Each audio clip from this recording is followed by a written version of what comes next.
By far and away, the largest cost that you're likely to have to face in retirement or indeed later life is likely to be the dreaded care costs. £32 billion is paid in care every year in the UK. The average lifetime cost of someone entering residential care is £335,000. And that's just the average. You know, we're sitting in quite an affluent part of Bristol here. If you're entering into a care home here, you're looking at a starting price of around £60,000 per year, anywhere up to £90,000 per year for the very top end care homes.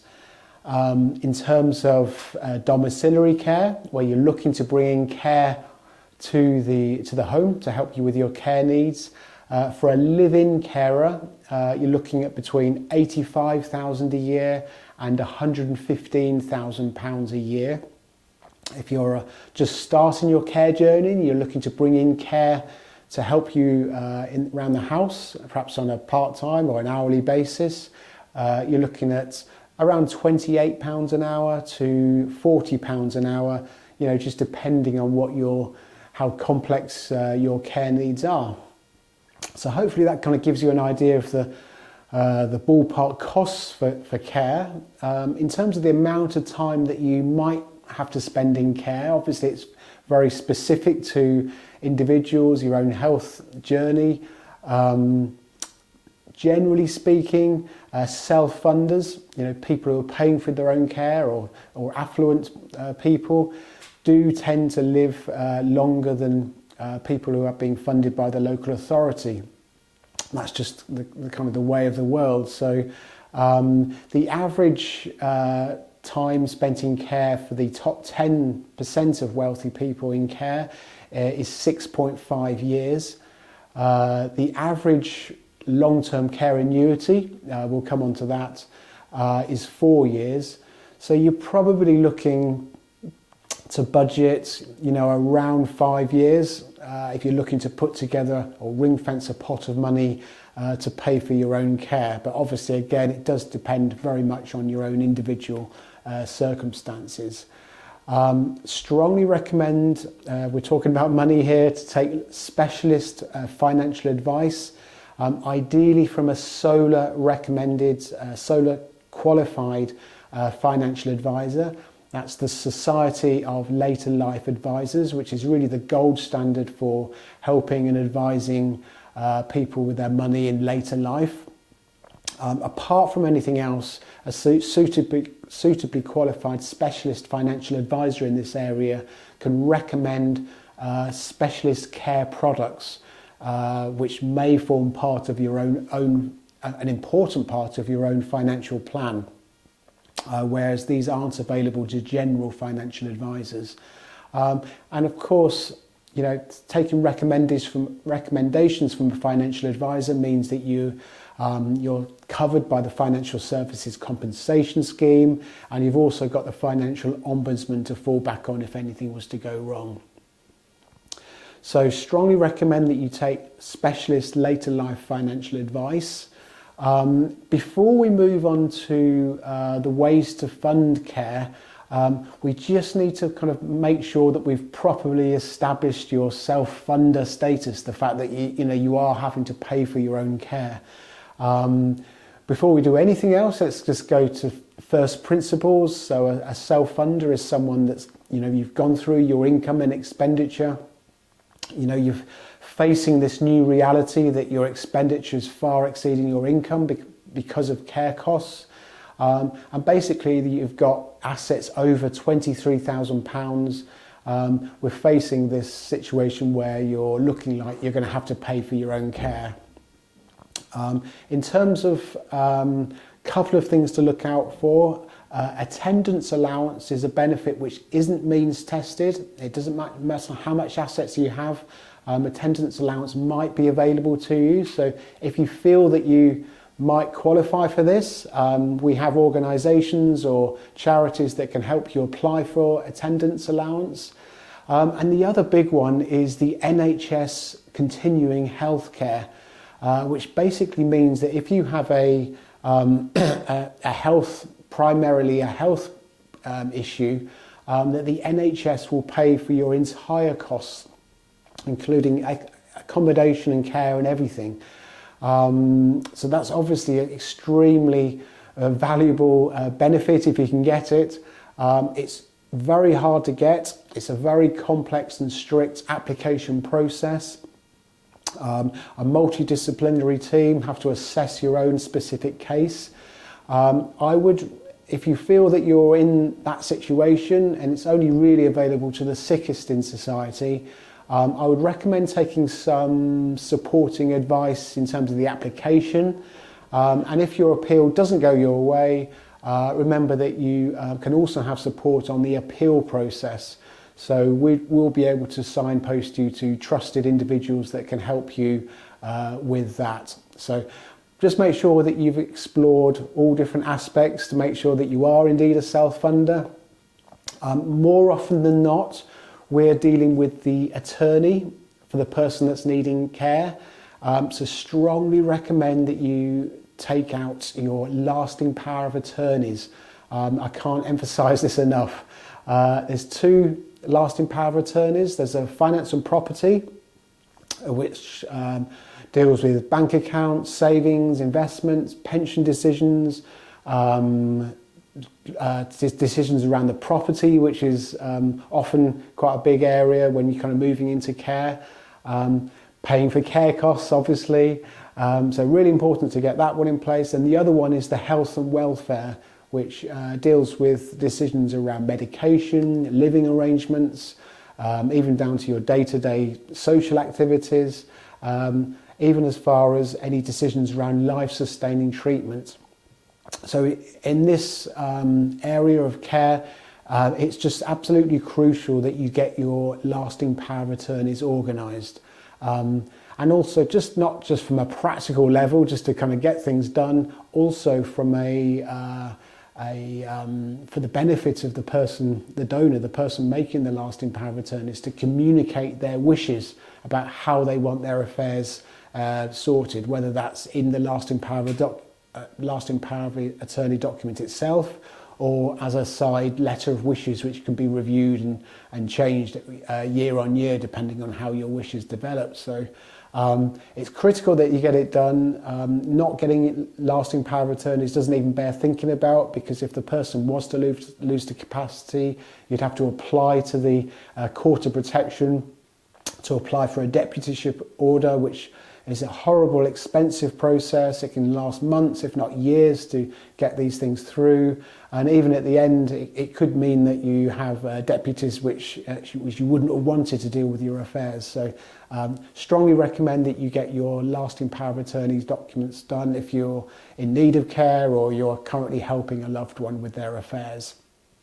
So let's move on to the 9 ways to fund your care. The first one I wanted to talk about is the only really one that's specialist towards care. It's the long-term care plan, or the long-term care annuity, or the immediate care plan. It's called different things by different people.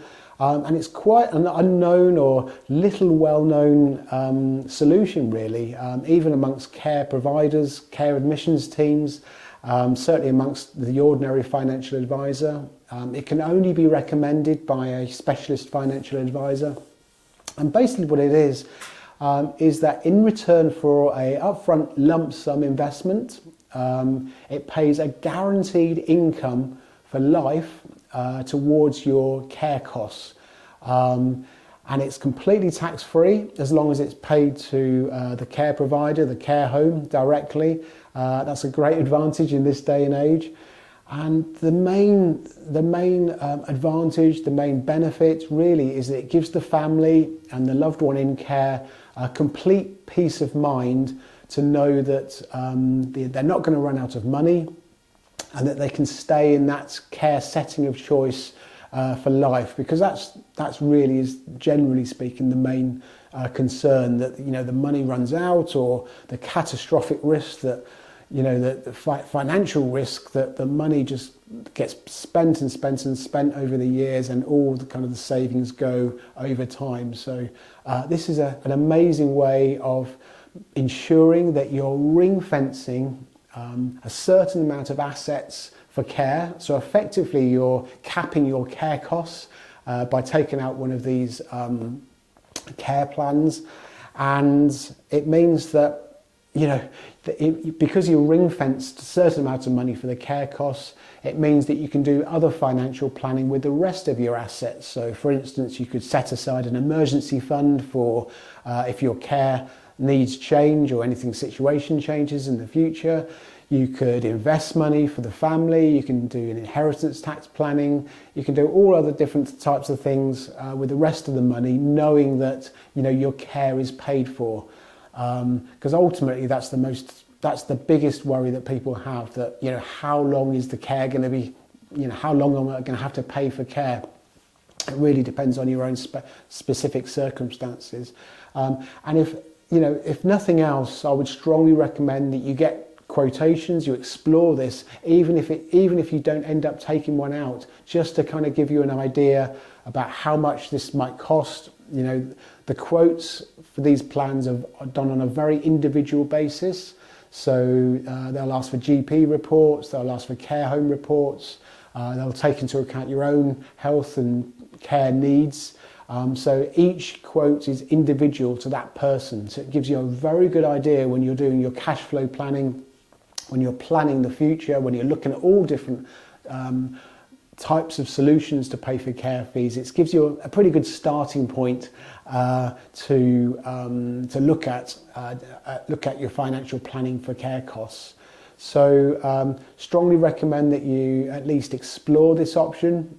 As I said, it gives families complete peace of mind as to the care setting and also the amount of care costs there are. Also, it gives you quite a strong bargaining position with the care home itself. Care homes prices are going up, often between 6 to 10% per year. So there's the option to have your benefits increasing by either inflation or by a certain percentage. But it's often the case that, from the care home's point of view, they don't want you running out of money. They want a guaranteed income stream. And often the case, they'll agree to the care income plan, the increases in the care plan to coincide with their increases, that they won't put up their fees more than what they're getting from the care plan. So a very good negotiating tool when dealing with care homes. They want you to equally want you to take these products out because it's a guaranteed income stream for them as well. So definitely explore it anyway. Any questions, let me know. Other potential ways of funding care are very simply savings. It's often the case that the property has been sold and you have quite a significant lump sum in the bank or various banks, and that can be used then to just basically draw down on and pay for care fees. And the advantage of this is that it's simple. You can just draw the money out. Perhaps a disadvantage is that over the longer term, the return is likely to be quite low. It's not going to be working for you in quite the same way as other options. And also, there is the problem that perhaps the money might eventually run out if you're just drawing out the money. Another option is investing the money. So you could invest money for a longer term period, perhaps in combination with savings and the long-term care annuity. This has the advantage of producing a potentially higher longer term return than savings, but obviously it's going to fluctuate a bit more in the short term. But it could be a very tax efficient way of growing your money over time in case that you do have that longevity in care to pay for care fees years down the line, or it might be that you have aspirations for the family or inheritance tax planning, that kind of thing. So that can be done in conjunction with the attorney in terms of the lasting power of attorney document, any letters of wishes that you had. So it all kind of comes together really. but it's often the case that it's a combination of these different plans to plan for your care fee costs. The other thing worth mentioning when we're talking about investing is pensions. Been in the news a lot recently in terms of the changes with pensions and inheritance tax planning. It's kind of turned long-term planning on its head a little bit in terms of pensions and kind of intergenerational transferring of pensions to future generations. So if it's available, if you have pension pots available, it's worth looking into perhaps drawing an income from the pension or the tax-free lump sum. If you do have personal pension pots, definitely worth having these reviewed now. Because of that, there will be tax consequences potentially for drawing down an income from a pension, so that needs to be taken into account, you know, when looking at your overall financial plan. The next one I want to talk about is downsizing. It's perhaps from a logical point of view, it's quite an option which looks quite preferential, looks like a preferred option, because you know, it's often the case that people will live much longer than perhaps is convenient in the family home. They'll be, you know, rattling around in a one room or one floor or a much bigger house because they just don't have the kind of the health or the ability to use the rest of the home. And so one of the big advantages of downsizing is you can downsize, which would create a lump sum potentially to pay for care costs or adapting the home, and then move into a much more appropriate home. So it might be a flat, it might be a low maintenance a house of some kind, it might be a sheltered accommodation where people are on hand to help if anything happened. Just a lot more convenient, a lot more in line with your stage of life, and also creating a lump sum which can be used to either bring in care ad hocly or adapt the home itself as your kind of health needs changes. And it might mean that, you know, down the line your care costs are a lot more cost effective because of this. It can be quite difficult for people to move, you know, obviously, and I completely get it. There's the emotional attachment to the family home. It's the overwhelm of just looking at your whole life, which is kind of accumulated in that house. Just the overwhelm of sorting it all out and downsizing.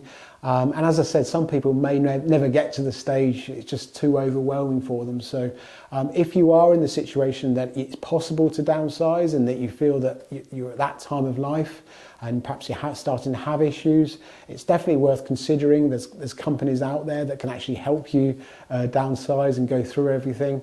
And yeah, it could be a good move. So some of the potential drawbacks of that, especially in this area of Bristol, is you know, where do you move to? You know, some of the kind of smaller, more convenient houses are almost just as expensive as your bigger family home. So, and it also might mean you have to move twice if you do have to move to the smaller house and then onto a care home. So, and there's the inconvenience of moving and the cost, the time and that kind of thing. So, but definitely worth considering, you know, downsizing when you can choose to do so at a time that's right for you. Next one I want to talk about is the third-party top-up, what I call a third-party top-up. Tends to be more for people who are local authority funded, who just want to live in a better care home or a better care setting where they can have family friends or family members contribute towards their care in terms of a top-up situation. Just watch out for, you know, if, you know, that person can't top you up anymore, if they go into financial changes or circumstances change. It might mean that you have to move from the care home if they can't no longer pay for your care. And also, you know, just the dynamics of finances and just the kind of the differences between family members and the things like that. You don't want to kind of put any undue pressure on the family and people to fall out and things like that because of third-party top-ups. if you are staying in the house, or if you've moved into a care home and the house is empty, one possibility is a deferred payment agreement, shortened to a DPA. Now this is basically available if you've moved into a care home, the house is either empty or available, and you've basically not got any other assets now. You've used up all of your assets, and so you've just got this house which the local authority now want to use to fund your care. And so what a DPA is, a deferred payment agreement, is that you allow the local authority to continue to pay for your care, and they'll put a loan against the property, and they'll put a charge against the property for that. So that basically means that you don't have to sell your house in your lifetime, to pay for your care costs if you don't want to. Obviously the care costs will have to be paid, the loan will have to be paid back at some point, often the case after you've passed away, and then the family sell the home then, and then that goes towards the paying for the care costs. Sometimes it's on a temporary basis, so you might have moved into a care home, you've worked your way through the 12 weeks disregard period where you don't have to pay for the care costs out of your home. And so it might just give you a bit of the family time, to sell the house. So that might be another reason why you take out a deferred payment agreement. It was kind of sold as a way that you don't have to sell your home to pay for care, but the reality is that usually the home does have to be sold to pay for care, even if it's in lifetime or after you've passed away. Similarly to a DPA, a deferred payment agreement, is equity release, which we do get asked quite a lot about, although it does tend to be the kind of a last resort. This is more if you're living in the home that you don't really have any assets apart from the family home, and you're looking to raise money on the home to either make home adaptations or bring care in to the home, and effectively it's a lifetime mortgage on the home. It tends to be less popular because people obviously don't want to start another mortgage at that time of life. So it tends to be whether you can't, for whatever reason, move, you want to stay in the house, but it is an option. Equity release is an option to raise money on the home. It tends to be less flexible because it would have to get, if there's a charge against the property, that kind of leaves the home with a less flexible situation. You can, often the case again, if you move into a care home, that's when the house would be sold, and then the equity release would be paid off. The equity release loan would be paid off then, but obviously with accumulating interest. So it's an option that can be part of an overall plan. Rental income, again, it's kind of partly the same thing. So if you do have a house still and you've moved into a care home, or you might have a second home, you could rent out your property for an income to go towards care fees. The problem is not only is the cost, the management cost, the maintenance, the landlord's regulation to apply for, the difficulties in just running, the inconvenience of still running a rental property, the tax on that means that the actual income from rental income, in my experience, never goes towards it, but never covers off long-term care costs. But if you do have significant other assets, you have other plans, you have a long-term care annuity, it might be something that can go towards paying for those care costs and reducing the shortfall of the costs. So that's very briefly is the 9 ways of funding care. As I said before, the main advice really is to engage with a suitably qualified SOLLA financial advisor who can bring together all of those different ways of funding as it applies to your own circumstances, your own goals, your own aims, your own health journey, your own situation, the family's situation, the family's goals for what your situation you're in. So the way it works is we would have most advisors, as we do, we have a initial complimentary meeting where we explore your situation, explore the numbers, explore your life, and at the end of that meeting we'll get a pretty good idea about what your situation is and what your kind of recommendations might be. Just wanted to finish to say that obviously this is a video on financial planning. It's a way we're talking about ways to pay for care costs, but we completely understand that this is not just about money. It's a hugely complex, stressful situation. Very difficult decisions are having to be made in very difficult circumstances. So look after your welfare, look after your health. There's lots of decisions that are made which around living arrangements, the different types of care which are available, which perhaps come outside the financial remit. We've worked really hard, tirelessly over the last few years to bring together a network of trusted advisors, trusted individuals and organisations that can help you with all different aspects of the care journey. So even if you come in and we have a discussion and we talk about your situation, even if we can't personally help you with your situation, we have individuals and professionals that we can signpost you to. So we like to think that we're in the middle of the care journey for you. We would love to help. Definitely get in touch. If you are in this situation, or if you're approaching this situation, or if you're starting to think about your long-term financial plan as it relates to care, just get in touch for an initial chat, and we'll be happy to help. So thanks for joining us today, and we'll see you again. Bye.